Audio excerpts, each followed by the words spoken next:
It's time to focus on seniors with Helping Seniors TV. The television show designed to make you aware of senior issues and needs, as well as to acquaint you with the resources available to help you age in place and with dignity. Now, here's your host, Joe Steckler.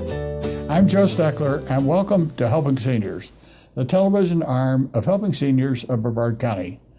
Our show is designed to provide you with information on how to develop your own aging and care plans.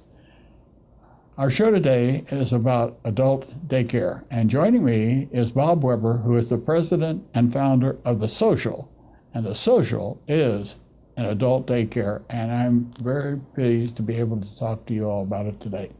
Welcome, Bob. How you doing, Joe? How are you? I'm doing great. That's good. Now we can put our hands up on the table. Yep. We can relax. Okay. And we can talk about this fantastic. I'm going to say fantastic, folks, because I have personally helped start 3 adult daycares. I know what's involved. I know what I would like to refer to as the perils of Pauline in doing this kind of work. It's not easy. And it takes special people to even think about doing an adult daycare. And I think you'll see when Bob and I talk today exactly why I make that comment. And before I even ask you a question, what is your reaction to my word and comment about taking special people? Not just you, but your staff too, Bob. We are a special group, and we love to take on all the seniors because it's like family. Right. It is. And you have to accept them like family. And I was raised in a medical family, nurses, and we used to visit my mother when she was in a nursing home. And that always instilled a lot of ideas on what to do in the future if I was ever going to stay in the medical field. And I branched out, and I went into IT, and then I came back into the medical field and decided to do something different when I opened up the adult daycare. And I first opened up home health agency. Okay. Home health agency. And I went from that to an adult daycare. So the economy was rough for a lot of people, and as a home health agency, it was more one-on-one care at their home.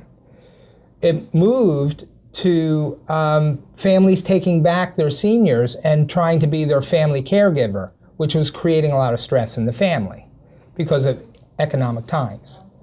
So that's what instilled me to open up the adult daycare. And as you saw, it's not your typical adult daycare. No, we're going to talk about that, but I'll go back and let's move back in time a little bit. And you made a comment about families taking care of their own. When I was raised, when I was a young boy, I don't even remember adult daycares. I don't even know if they existed. I didn't know too much about Alzheimer's. I didn't know too much about the care industry. But almost every small town in the United States had what we lovingly referred to in those days as an insane asylum. I know. And you know that. I do. But as I go back now, I think that a lot of the people that were in these so-called insane asylums are the type of people that you will have in the social club. They were just people with dementia and Alzheimer's. Yes. You know, you do have the extreme ones, the advanced stages, and you have the early stages. But I think I agree with you that they were, the insane asylum would just put them away over there. Yeah. Forgot about them. And we didn't need to do that. Point is, Bob, we know more today than we did 30, 40, 50 years ago. Yes, yeah. And also the economy forces people to go to work and not stay home to care with the family. Yeah. So you have that financial burden. But question then becomes, what do I do with mother or father, mother or dad, if I have to go back to work? I can't leave them alone many times. Some you can leave alone, but many you can't leave alone.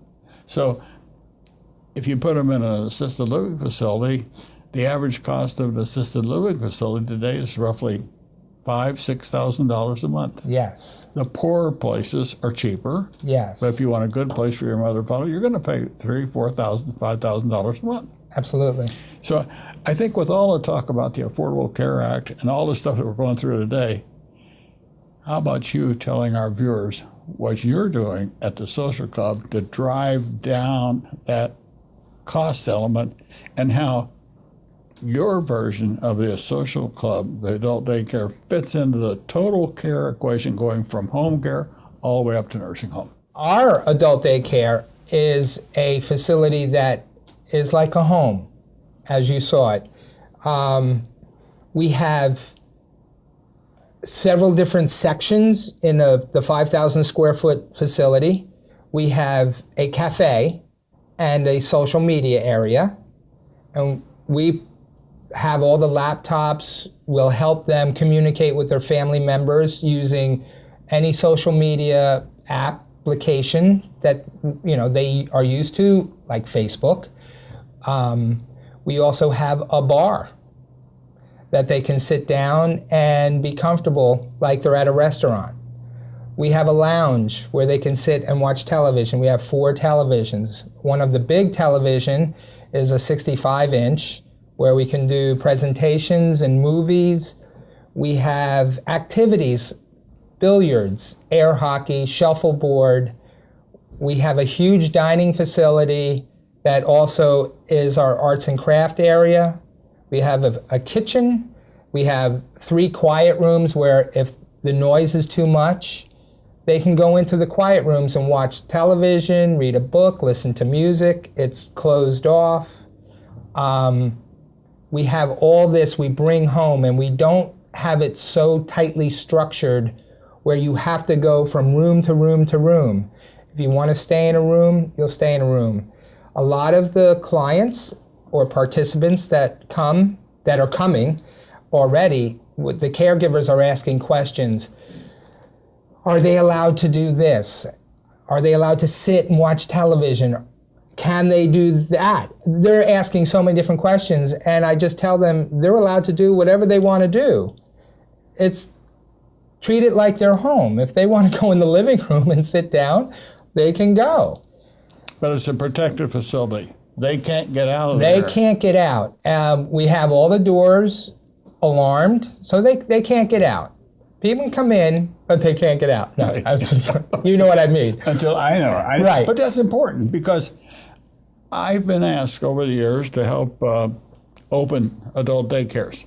And one of the first questions I ask is, what kind of a fence do you have around it? I remember there was a daycare was going to put, and they actually were planning on putting an 18-inch high wire embedded in a ground fence up and call that their safety zone. I said, you can't do that. No. That's not possible. You don't do things like that. Correct. What we're going to be doing, and the construction is going to start soon, is an outside patio. But what we're going to have is, through one of the doors, a 6-foot fence, and it goes right into a patio, so everyone's protected, and it's going to be a full umbrella. It's right where you were parked. You know those 2 slots, yeah, right? Yeah. That's that. I'm converting that whole area to one huge patio, so they can go in and out without any worry. Yeah, folks, I want you to pay particular attention to what Bob is describing here, because I've seen all types of daycares. And I remember when we built our first adult daycare, we put a fish pond in. And we realized, while a fish pond was a great idea, it was a real killer for taking care of. Yes. Too hard. It is. Right. What they needed was something that was a shaded area where they could get fresh air.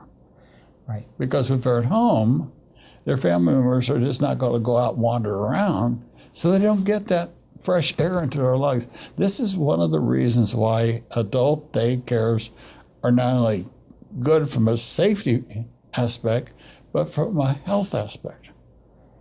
It's very health conscious. What happens a lot is the family caregiver or a nurse, whoever is, might be hired to take care of the participant or the client, is they fall into a routine. We have one couple that just joined, and she was explaining that her husband likes to get up, get out of bed, go to his living room chair, sit down for 8 hours and watch his routine shows. And she just allows him to do that. She doesn't want him to, but it's a routine. We're not doing that. So now he's come in for the last 4 days and he's loving it. He's getting involved. He's doing shuffleboard. He's doing air hockey. He can hardly get around on his walker, but he's playing air hockey and he's doing it. And he was even doing exercises yesterday. So one of the reasons that you're doing that is because so many people, as we age, are not challenged. If you're just allowed to exist, that's what you'll do. Right. But some mornings, I'll admit, for me, mornings are the worst part of my day. I just feel like heck when I get up in the morning, and I do go out. My wife has a cup of coffee for me, and I go out and I have a vibrator in my chair in the den. And I sit in on that vibrator. There it goes, right? Yeah. For 20 minutes. Got you going. And it gets me started. It gets the blood circulating. Right. I drink my coffee, and I take my blood pressure, and I take my medicine, and then I'm good to go for the rest of the day, as long as I don't collapse or don't do something else stupid. Right. But right. The point here is, I think you should also tell our viewers, when you take people into your daycare, you have an assessment form, you evaluate these people, you go over their medicine charts. What is some of the routine things you do at the social club to ensure the safe transfer of that patient from the home environment to the daycare environment? We have about a 20-page, not really detailed, but it just goes through an assessment of the participant that's going to join, their needs, their medication. We have nurses on staff. And Pat, who is the nurse, she goes through the assessment and she'll do what is called like an intake. Right. Okay. And she'll go through all of the issues with the caregiver and the participant, making sure their doses of medication, their schedule is set, any allergies, physical impairments, their needs, and it's a big detailed list. We make sure everything is covered, and throughout the day, once they sign up, we assess them throughout their stay, and we let the caregivers or the families know if there was any changes in their habits, diets, eating, anything. We document it, and we keep a record of that with their history, and we give it to the caregiver to either follow up with the doctor, or we would follow up with the doctor, whatever is Do you get a release sign that comes when a person comes in? And this is a question more so for my own information. It's just something I don't know if we do it. It's something I think might be a good idea. Do you get a release from the family that enables you to call the doctor or 911? Yes. Okay. Yeah. We don't have a power of attorney, but we have like a release, and we find out who their primary care physician is, any other physicians they want us to know about that we need to be in contact, because God forbid if there is a fall and we need to contact someone, we bypass them and we go straight to their doctor or whomever needs to be called first. So we work that with the caregiver or the family members. They understand safety aspect first. Safety first. Okay. Yeah. Now let's say that the other element that's not really, you mentioned, well, two things. You mentioned the degree of difficulty in getting people to accept change. Yes. But the other part of that equation is that if a person comes to the adult day health care that is the medical adult day care type, which sets you, again, apart from a sort of a straight daycare. You have the nurses on call, so they're able to watch behavioral changes, yes, medical changes, and you're watching from the time they get there, and correct me if I'm wrong, your first client can come at 6 and they can stay till 6 at night. Yes. What was frustrating me, and I've spied on some other adult daycares, and a lot of them were convenience, almost banking hours, 7 in the morning, 8 in the morning to 5 o'clock at night, maybe 6. Some would charge $20 if you were 15 minutes late. Every 15 minutes you were late, it was another $20. We're not charging. I'm not going to do that. How can they do that? I think what they're doing is trying to force the people to be there on time. And shame on you if you're not. But circumstances come up. And That's right. Yeah. Yeah, and we're not going to do that. And in the future, depending on the community and their needs, I'm going to open up until 10, which gives the family the opportunity to come home from work, drop the senior off or whoever needs the care, and go out to dinner without being rushed through a dinner. So it just allows them, so you don't have to sign up for 80 hours a week, 40 hours. You can just drop off and go to dinner. We're just that easy. Let me ask you, all right, let's say if somebody, what would it, maybe drop somebody off at 6 o'clock at night and picking them up at 9 or 10? Yes. What would you charge for something like that? It's the same rate. So my rates are, that would be $8 if it's $8 an hour for 4 hours. Most of the places are charging $10 an hour. My hourly, if you just did a walk-in and say, can I drop Bob off for an hour, that would be $8.75. But if it's up to 8 hours or more, it's $7.50. That's cheaper than a children babysitter. It might be. I don't know. I know. Do you know? Yeah. Yes, I know for a fact. It's cheaper than a babysitter. Times are tough, and I don't have to take all their money. I just need to pay the food and the staff. Well, this is something that at times, Bob, people have an incorrect impression of what service costs really are. They forget that you have registered nurses on staff. Right. They forget that they're being fed a balanced nutritional meal. By the way, where do you get your meals? I have meals coming in right now. I've signed up for Aging Matters, which is Meals on Wheels. Yes. And they'll be coming every day. But I also are going to be using the local cuisines like Carrabba's, Mima's, all the local restaurants. I've worked up plans with them. And once we have a full staff, I'm going to be checking to find out, excuse me. Yeah. Sorry. About restaurants. We were talking about the restaurants. When they'll be coming in for their different meals. So Meals on Wheels will be the regular delivery, and the other restaurants will be those special deliveries. You know what? I found in 20 years of experience working with daycares, when we were open on a Saturday, you know what the residents really liked? What was that? A bag lunch from McDonald's. Well, it was different. They just liked that McDonald's hamburger and those old limpy French fries. Yes. And a Coke. It was a treat. They didn't get that at home. They didn't take them out to McDonald's. But the people loved it. My wife had a cousin that she would almost have died for a hamburger from McDonald's. You know, it's not the best thing in the world for you. I'm not knocking McDonald's at all. It's fast food. Right. But, you know, when you get to be a certain age in life, the objective is to be happy as well as safe, as well as eating nutritional meals. But, you know, how long do we really want to live? Well, some people don't want to live as long as others. I know. But by government standards, you have to serve decent and nutritious, healthy meals. So me throwing a McDonald's probably wouldn't... It wouldn't be. You get a double Mac. You get a double Mac. A double Big Mac, that'll do it. That'll do it? Because it has the lettuce and tomato on it, yeah. right? I think a nutritionalist would beat you right now.